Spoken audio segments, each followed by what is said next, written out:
Nas profundezas da floresta amazônica, onde o sol mal consegue atravessar a densa cobertura de folhas e cipós, erguia-se uma aldeia que resistia ao tempo há gerações. As ocas de palha e madeira formavam um círculo harmonioso ao redor da grande maloca central, onde as decisões mais importantes eram tomadas. O rio murmurava próximo, suas águas escuras refletindo o verde eterno da mata que cercava aquele pequeno mundo isolado. Naquela comunidade, as tradições ancestrais não eram apenas respeitadas, eram sagradas. Cada ritual, cada costume, cada lei não escrita havia sido passada de pai para filho, de mãe para filha, por centenas de anos. O cacique Ubiratã, um homem de cabelos grisalhos e olhar penetrante, era o guardião dessas tradições.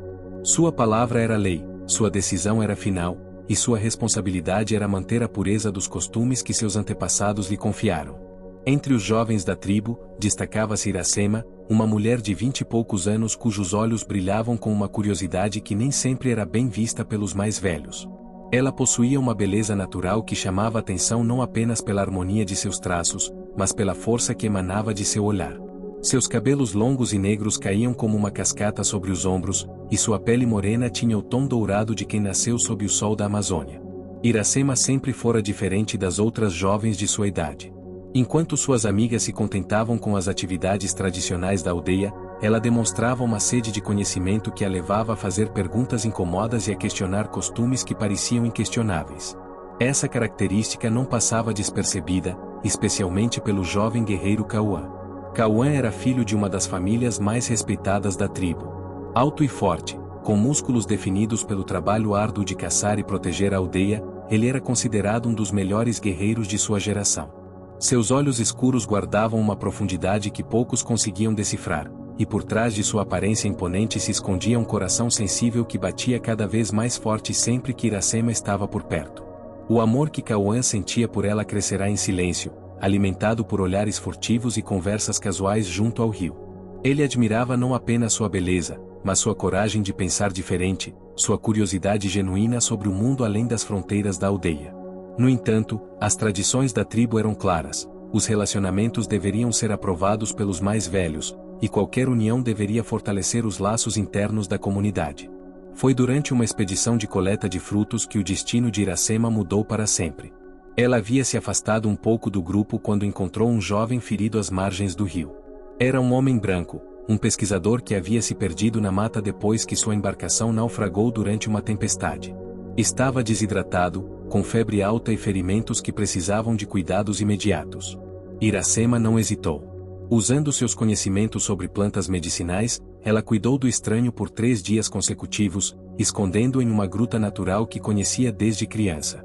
Durante esse tempo, conversaram longamente. Ele falava sobre o mundo lá fora, sobre cidades imensas, sobre tecnologias que pareciam mágica aos olhos dela.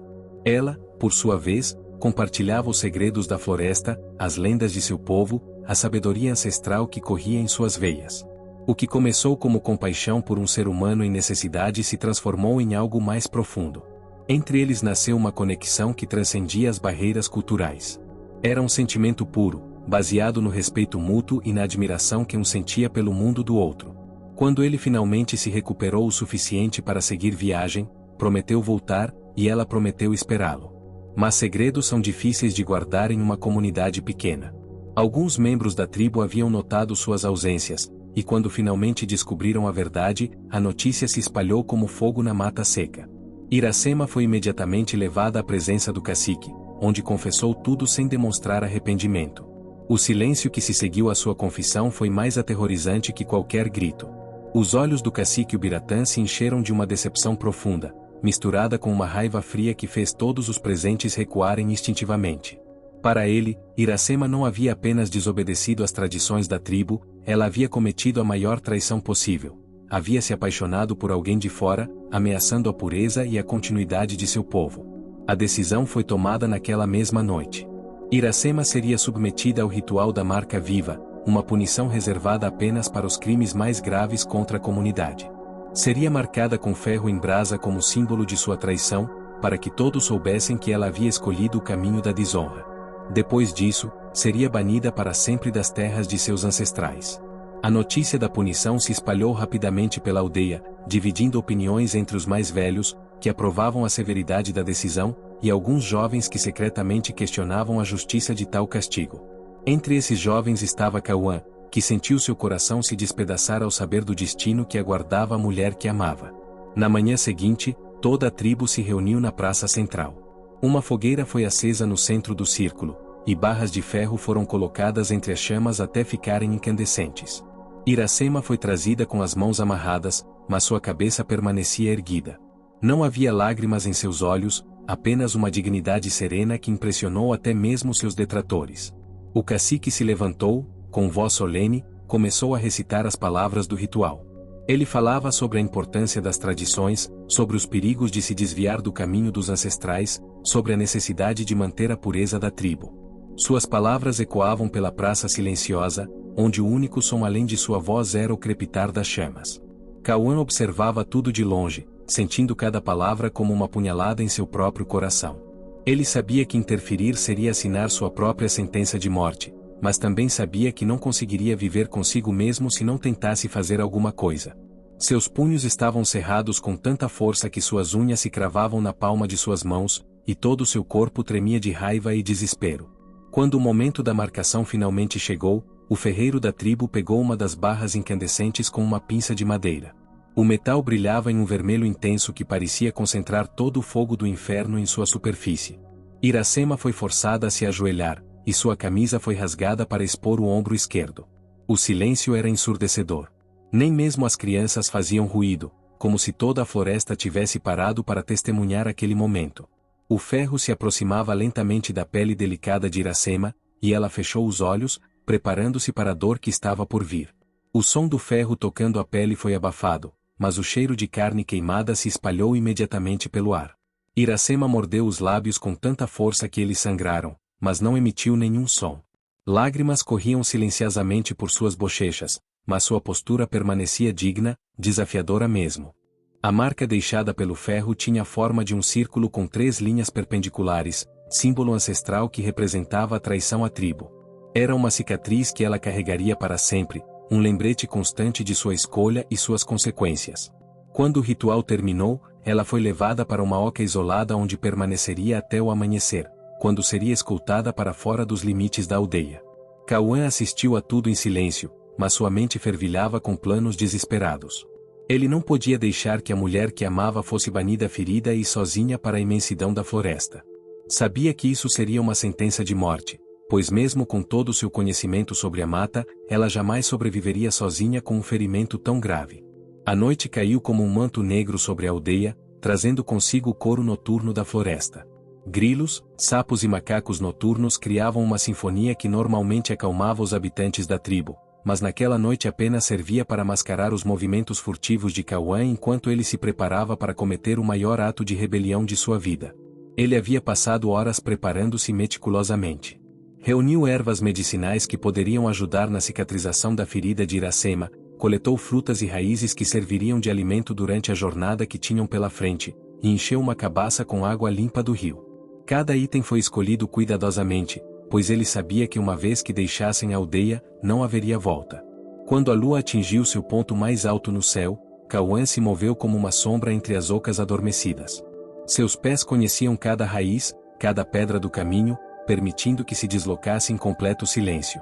Os anos de treinamento como guerreiro e caçador finalmente encontravam um propósito que transcendia a proteção da tribo. Agora ele usava suas habilidades para salvá-la.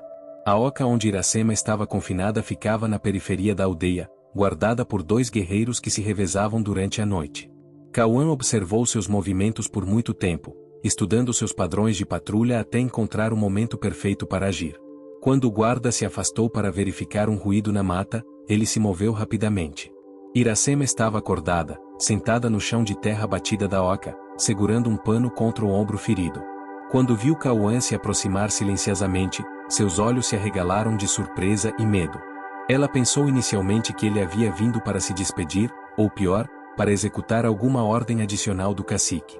Mas quando ele se ajoelhou ao seu lado e sussurrou suas intenções, ela sentiu uma mistura de gratidão e horror. Gratidão por saber que alguém se importava o suficiente para arriscar tudo por ela, e horror por perceber que sua situação agora condenaria também o homem que sempre havia admirado secretamente. Cauã não deu tempo para discussões. Com movimentos precisos e cuidadosos, ele cortou as cordas que prendiam os pulsos dela e a ajudou a se levantar.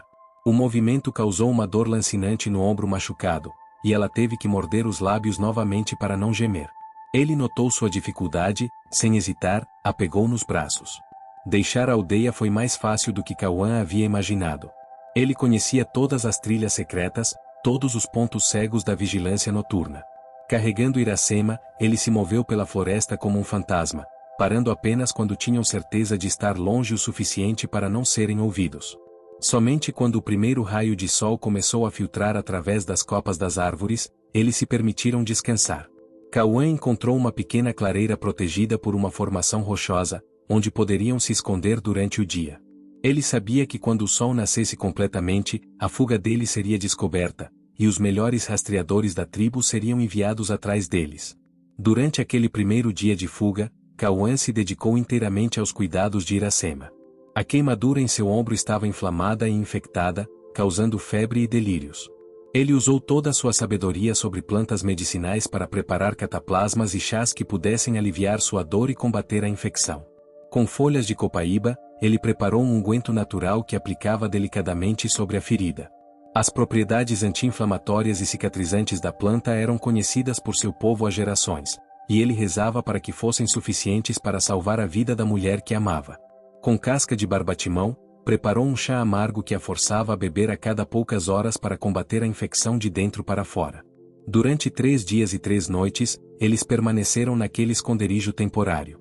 Iracema alternava entre momentos de lucidez, quando conversavam em sussurros sobre seus sonhos e medos, e períodos de delírio febril, quando ela chamava por sua mãe ou murmurava palavras incompreensíveis. Cauã nunca saiu de seu lado, vigiando cada respiração, cada mudança em sua condição. Foi no 4º dia que ouviram os primeiros sinais de que estavam sendo perseguidos. Gritos distantes ecoavam pela floresta, acompanhados pelo som de galhos sendo quebrados e folhas sendo pisoteadas. Os rastreadores da tribo finalmente haviam encontrado sua trilha, e se aproximavam rapidamente. Cauã sabia que Iracema ainda não estava em condições de viajar, mas também sabia que ficar significaria a morte certa para ambos.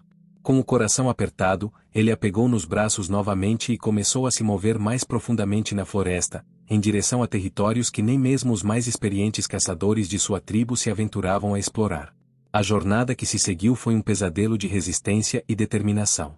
Cauã carregava Iracema durante o dia e cuidava de seus ferimentos durante a noite, dormindo apenas alguns minutos de cada vez para manter-se alerta aos sons de perseguição. Eles se alimentavam de frutas selvagens e raízes, bebiam água de riachos cristalinos que brotavam das pedras cobertas de musgo. Lentamente, dia após dia, a condição de Iracema começou a melhorar. A febre diminuiu, a infecção retrocedeu, e a ferida começou a cicatrizar adequadamente. Com a melhora de sua saúde física, seu espírito também se fortaleceu, e ela passou a caminhar por curtas distâncias, apoiada no braço forte de Cauã. Foi durante uma dessas caminhadas que eles ouviram pela primeira vez um som que não pertencia à floresta. Vozes humanas conversando em português. Escondidos atrás de uma cortina de cipós, eles observaram uma pequena embarcação navegando rio abaixo, carregada com pessoas que claramente não eram indígenas. Cauã reconheceu imediatamente que haviam chegado aos limites do território tribal, adentrando numa região onde ribeirinhos e pequenos comerciantes circulavam livremente. Era um mundo completamente diferente do que conheciam, mas também representava uma oportunidade de recomeçar longe da ameaça de perseguição. Depois de observarem cuidadosamente durante 2 dias, eles decidiram se aproximar. A primeira família que encontraram foi a de seu João Batista, um ribeirinho de meia-idade que vivia com a esposa Maria e 3 filhos pequenos numa casa flutuante ancorada numa enseada tranquila. Seu João estava consertando redes de pesca quando viu os 2 jovens indígenas emergindo da mata. Iracema caminhava com dificuldade, ainda se recuperando dos ferimentos, e Cauã a apoiava cuidadosamente. O que mais impressionou o ribeirinho foi a marca visível no ombro dela, uma cicatriz que claramente havia sido feita intencionalmente. Contrariando os preconceitos que poderiam ser esperados, seu João e Dona Maria receberam os fugitivos com uma hospitalidade genuína. Eles prepararam uma refeição quente, ofereceram roupas limpas, e mais importante, fizeram perguntas apenas quando perceberam que os 2 estavam prontos para compartilhar sua história. Durante as longas noites que se seguiram, sentados ao redor de uma fogueira improvisada na margem do rio, Iracema e Cauã contaram sua história. Falaram sobre as tradições rígidas de sua tribo, sobre o amor proibido que levará à punição, sobre a fuga desesperada e os dias difíceis na floresta. Seu João ouvia em silêncio, ocasionalmente balançando a cabeça em sinal de compreensão. Ele próprio havia deixado sua terra natal décadas atrás, fugindo de uma seca devastadora que assolara o Nordeste. Conhecia intimamente a dor de deixar para trás tudo que se conhece em busca de uma chance de recomeçar. Dona Maria, por sua vez, ficou particularmente tocada pela história de Iracema. Ela viu na jovem indígena uma força e dignidade que a impressionaram profundamente. Quando soube que Iracema possuía conhecimentos extensos sobre plantas medicinais e práticas de cura tradicionais, seus olhos brilharam com uma ideia. A região ribeirinha sofria constantemente com a falta de atendimento médico adequado. O posto de saúde mais próximo ficava a dias de viagem rio acima, e muitas vezes as pessoas não tinham recursos para fazer a jornada. Alguém com os conhecimentos de Iracema seria uma bênção para toda a comunidade. Nas semanas que se seguiram, uma pequena casa de madeira foi construída numa elevação próxima à margem do rio. Era simples, mas sólida, com um pequeno jardim onde Iracema começou a cultivar as plantas medicinais que conhecia. Cauã, por sua vez, rapidamente se adaptou à vida ribeirinha, aprendendo técnicas de pesca e navegação que complementavam perfeitamente suas habilidades de caçador. A integração dos dois à comunidade não foi imediata, mas foi gradual e genuína. Inicialmente, algumas pessoas olhavam com desconfiança para os dois índios que haviam aparecido misteriosamente da floresta. Mas quando a primeira criança foi curada de uma febre alta usando remédios preparados por Iracema, as atitudes começaram a mudar. Um após outro, moradores da região começaram a procurar os serviços de cura de Iracema. Ela tratava desde problemas simples como dores de cabeça e problemas digestivos até questões mais sérias como infecções e ferimentos que não cicatrizavam. Sua abordagem combinava o conhecimento ancestral de seu povo com uma compaixão genuína pelos que sofriam. Cauã, por sua vez, se tornou conhecido como um dos melhores pescadores e caçadores da região. Suas habilidades eram procuradas especialmente durante os períodos de escassez, quando sua capacidade de encontrar comida na floresta fazia a diferença entre fartura e fome para muitas famílias. Com o passar dos meses, e depois dos anos, os dois se tornaram figuras respeitadas e queridas na comunidade ribeirinha. Eles se casaram numa cerimônia simples mas emotiva, oficiada pelo próprio seu João, que havia se tornado uma figura paterna para ambos. A marca no ombro de Iracema, que um dia simbolizara vergonha e traição, passou a ser vista como um símbolo de sua coragem e resistência. Mas havia algo que sempre permaneceu no coração de ambos: a saudade de sua terra natal e a dor de ter sido rejeitados por seu próprio povo. Eles mantinham vivas as tradições que consideravam positivas, ensinando-as aos filhos ribeirinhos que brincavam ao redor de sua casa, mas sempre se perguntavam sobre o destino de sua tribo original. Foi 5 anos após sua fuga que chegaram as primeiras notícias alarmantes. Viajantes que desciam o rio contavam histórias sobre uma epidemia que havia devastado várias aldeias indígenas da região. Uma doença desconhecida estava se espalhando rapidamente, matando especialmente os mais jovens e os mais velhos, exatamente aqueles com menor resistência. As descrições dos sintomas fizeram Iracema reconhecer imediatamente do que se tratava: malária cerebral, uma forma particularmente virulenta da doença que ela havia aprendido a tratar usando uma combinação específica de plantas que só cresciam em certas épocas do ano. Era um conhecimento que poucos possuíam, e ela sabia que sua antiga tribo certamente não estava preparada para enfrentar tal epidemia. A decisão de voltar não foi fácil. Eles haviam construído uma vida boa e segura entre os ribeirinhos, eram respeitados e amados por sua comunidade adotiva. Voltar significava confrontar um passado doloroso e arriscar serem rejeitados novamente, ou pior, punidos por sua desobediência anterior. Mas também significava a possibilidade de salvar vidas, de usar seus conhecimentos e habilidades para ajudar pessoas que um dia fizeram parte de suas vidas. Depois de longas conversas e noites sem dormir, eles tomaram a decisão. Voltariam, não como fugitivos implorando por perdão, mas como curadores oferecendo ajuda. A jornada de volta levou 3 semanas, navegando rio acima e depois caminhando pelas trilhas familiares da floresta. A cada dia que passava, a ansiedade crescia no coração de ambos. Que mudanças encontrariam? Quantas pessoas queridas já teriam morrido? Como seriam recebidos após tantos anos de ausência? Quando finalmente chegaram às proximidades de sua antiga aldeia, o silêncio que encontraram foi aterrorizante. Onde antes ecoavam vozes de crianças brincando e adultos conversando, agora havia apenas o som da floresta retomando gradualmente seu espaço. Várias ocas estavam abandonadas, algumas já começando a ser engolidas pela vegetação. A aldeia que encontraram era uma sombra do que havia sido. A população havia sido drasticamente reduzida pela epidemia, e os sobreviventes pareciam fantasmas de si mesmos. O próprio cacique Ubiratã estava entre os doentes, delirando com febre alta numa oca que cheirava a morte e desespero. Quando os primeiros moradores os reconheceram, houve um momento de silêncio chocado.